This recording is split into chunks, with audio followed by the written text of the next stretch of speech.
Okay, y'all. So let's get into this season of Real Housewives of Atlanta.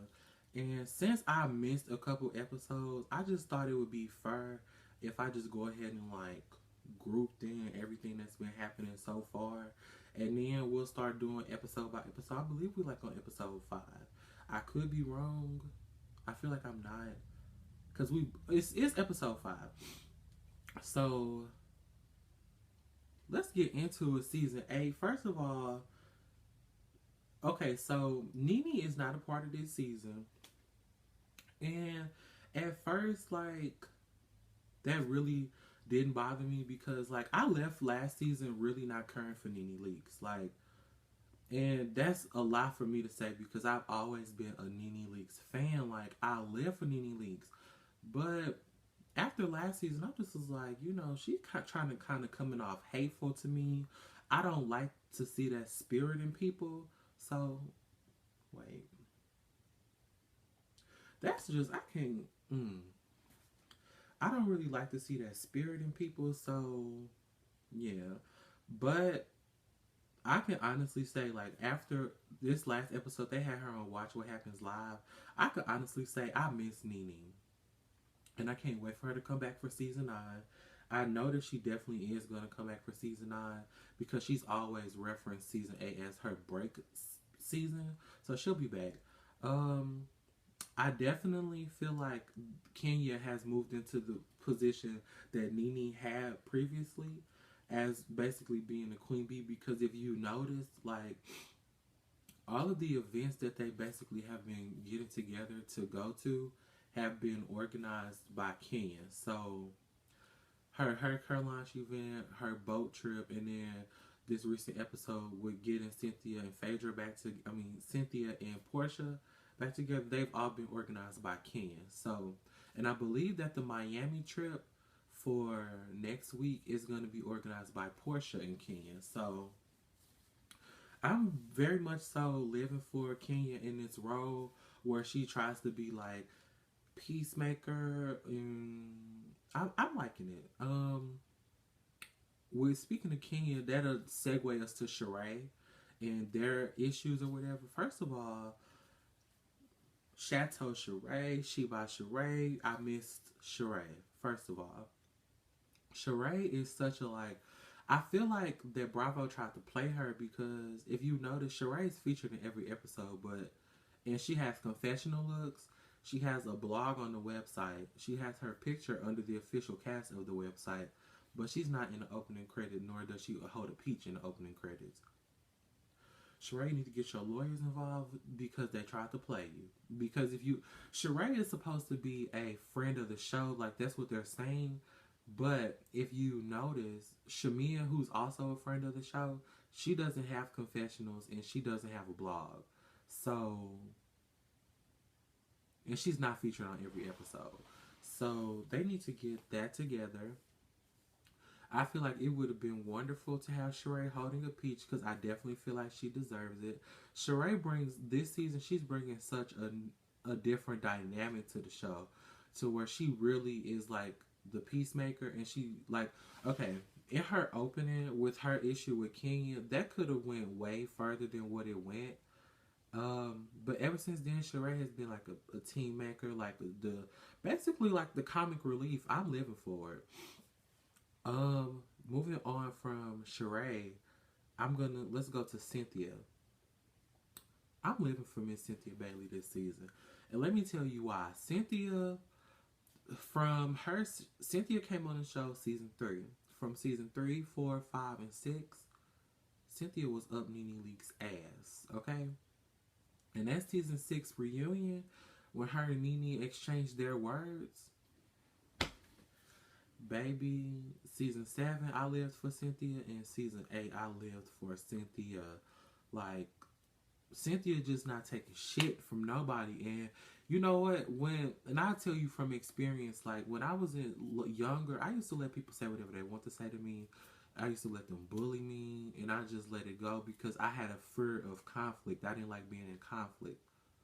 But once you let that go, yeah, you gonna make some mistakes like she did for as far as you know, the whole bitch situation with Porsha, I feel like she did overreact. But when you tell yourself, I'm not taking shit from nobody else, you literally feel the need to check everything. Like, is she coming for me? Because I'm a checker. Is she trying to be funny? Because I'm a checker. And it's like, I feel like that's what Cynthia is going through. And I'm living for it. Like, Cynthia is giving me life this season. I'm living for it. Um, and let's go to Phaedra. Now, I've never been a fan of Phaedra. From her 8-inch blowout to her husband that she was in the halfway house with, I've never seen it for Phaedra. But this season, I'm really loving Phaedra. I don't know if it's like, but you know, I've always lived for her. Like everybody lived for Phaedra, her reads and you know her shade and her little facial expressions. But I've never seen it for Phaedra the woman. But this season, I'm seeing her as a mother, and I'm seeing her not being in the mess dealing with her husband, her just being like her life, the true Phaedra, and I'm loving it. Like I'm loving her hair, everything from her hair to her fashions, because you know Phaedra really used to serve first lady of Methulah Baptist Church teas, and I didn't really like that. But Phaedra this season, I'm living for Phaedra, and I'm honestly hoping that Phaedra find her a man who love her because that's what she deserves. And she needs to. I'm really happy that Phaedra is trying to move on from Apollo. I really do wish that people would stop trying to and speak to her about that because I feel like that's disrespectful. Like, why? But you know, I feel like he shouldn't even be brought up on the show, just because like she says, like he was more worried about doing what he was doing than being a father. So if Phaedra don't want to take them kids, you know, to go see their daddy, that's a parenting decision for her to make, and it's not for anybody else to speak on. It's just how I feel about it. No tea, no shade to nobody else. Kandi, I can honestly say I've never really been like a huge fan of Kandi. Just like she's like I haven't never been a huge fan of hers, and I've never disliked her. She's just always been there to me. Like no shade. Like you know when they do the different like credits to introduce whose scene it is. When I see Kandi come up, child, I go get my snacks. And it's always been like that since Kandi came on season 2. Like Kandi is funny interacting with, but I feel like Kandi is on the show as a like Kandi is so regular, but she not. You know, like she not really entertaining because Kandi remind me of one of my damn cousins. Like she I don't know. I just never seen just in the aspect of amongst this group of women.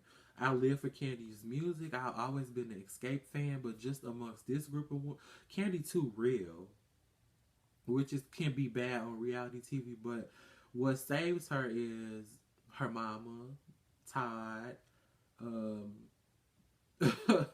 all the other elements around Kandi is what makes Kandi interesting for me. With that being said, I need Miss Joyce to have some more scenes. I need her to be clowning because Miss Joyce, I get my life from Mama Joyce. Let me see. I Kim Fields. Oh my goodness! Like I'm really happy that they. Kim Fields is like another Kandi, but Kim Fields is funny. Like Kim Fields is, like I said, Shereé is like the comic relief. Kim Fields is the comic relief, and I'm really living for it. Like, child, she don't be here for the drama. She have her snacks, she have her books, and she really just be flabbergasted. Like seeing her reaction, she really does represent a demographic that I feel like Bravo has yet to tap into. So I'm really happy that she's on the show this season. I don't really see her getting into like an argument with anybody because I feel like she's just not gonna have it, you know. But I'm really excited about her being on the show this season. I want to see where her storyline is going to take her because one thing that I say about when they introduce the new housewives, they don't really give them much of a storyline. Like for example, last year with Claudia, to, and I think it's because they don't secure the housewives, and it might have been different for Kim Fields just because she's Kim Fields, but they don't secure who's gonna be holding a peach until midway, half of the show has been filmed. So, like for example, with Claudia, they weren't anticipating her to be a housewife. She was always coming onto the show to be a friend of Kenya's. So that's why she didn't really have like a storyline. A lot of people were saying, well, her storyline was her Nene read. That's not her fault. That was production's fault. And it was halfway through the season, so that's when they squeezed in the stuff with like her granny and her mom, and they started using the Porsha issue at the Ricky Smiley Morning Show. But that wasn't Claudia's fault. That was whoever the fuck produces that show. So I think that they could use that transition, do that a little better. Child, I don't know who am I. Let me see what else. I'm gonna speak about Porsha now. I kind of saved her for last. I really don't care for Porsha.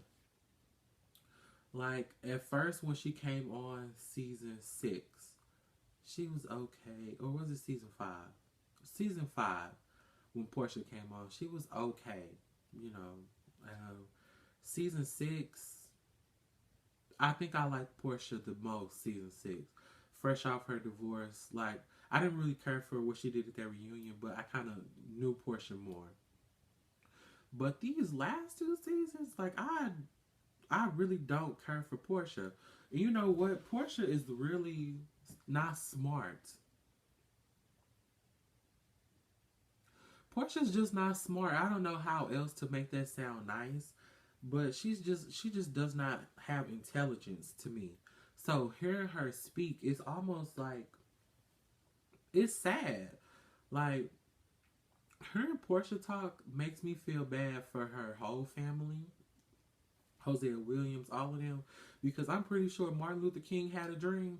I'm pretty sure Hosea Williams' dream was not to see his great granddaughter look so damn dumb on national television.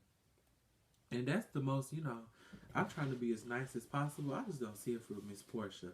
I hope that, her, her Caroline or whatever, I just don't see it for Porsha.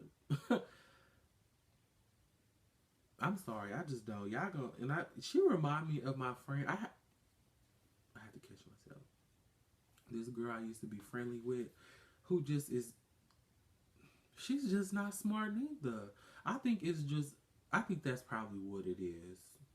It's a personal reflection, because I have this girl who used to be my friend, and I was talking to my other friend. I was like, you know what? One thing I could say about her is I've never known her to be smart. And that's just, the bottom line. Ever since Porsha made that Underground Railroad, how's the railroad getting through? Child, look. Porsha is just not the smartest, so hey. I just call it like I damn see it. And Porsha's not smart. She's just not. I love her to death. I don't. I just lied. It sounded good. That's what that was. It sounded good. I don't really see it for Porsha. I'm super excited. I don't really like Shereé neither. Maybe because she's connected to Porsha, but she's messy too. I don't know. I don't like women who feel like they have to be messy. Like, they have to do that. Like, goodbye. I'm super excited about this season. So, as far as, I kind of said this in the last video, but as far as when I'll be doing reviews, so Real Housewives of Atlanta comes on Sundays. So my plan is to have the reviews posted on Tuesday on my YouTube, www.youtube.com/recordingcartier. And that's the plan for now. If I do have any changes, I'll post it. I shouldn't have any changes though. I'm really excited about this season. I want to see how the whole season goes without Nene being there. And then I want to see how the dynamic is going to change once Nene gets there at the end of the season, and how that's going to carry them over until next season. Now, Birdie told me that Housewives of Atlanta will be coming back sooner. This like next season, season 9 will come back before next November, just because to fill in that gap left by Real Housewives of New Jersey. But I was given that information before they announced the two new series, so that could be inaccurate as well. I'm not sure, but yeah, I'm super excited. I don't know. I'm super excited. I really did miss you guys. I want to do a full season. So I want to do a full season of reviews. I know I got a couple reviews here and there. No, I want to do a full season of reviews. I want to go on this journey with you guys. I'm so excited to be back. And first of all, I'm really living for my hair. Um, I put, not that you cry. We're not gonna get into my hair. We're not gonna do that. This Real Housewives of Atlanta. So Tuesdays we will be doing Real Housewives of Atlanta every week. Hope and pray, Lord, God willing. If we pray on it, we accomplish it. Okay. So I'm super excited. I hope you guys are excited, and I will see you next Tuesday.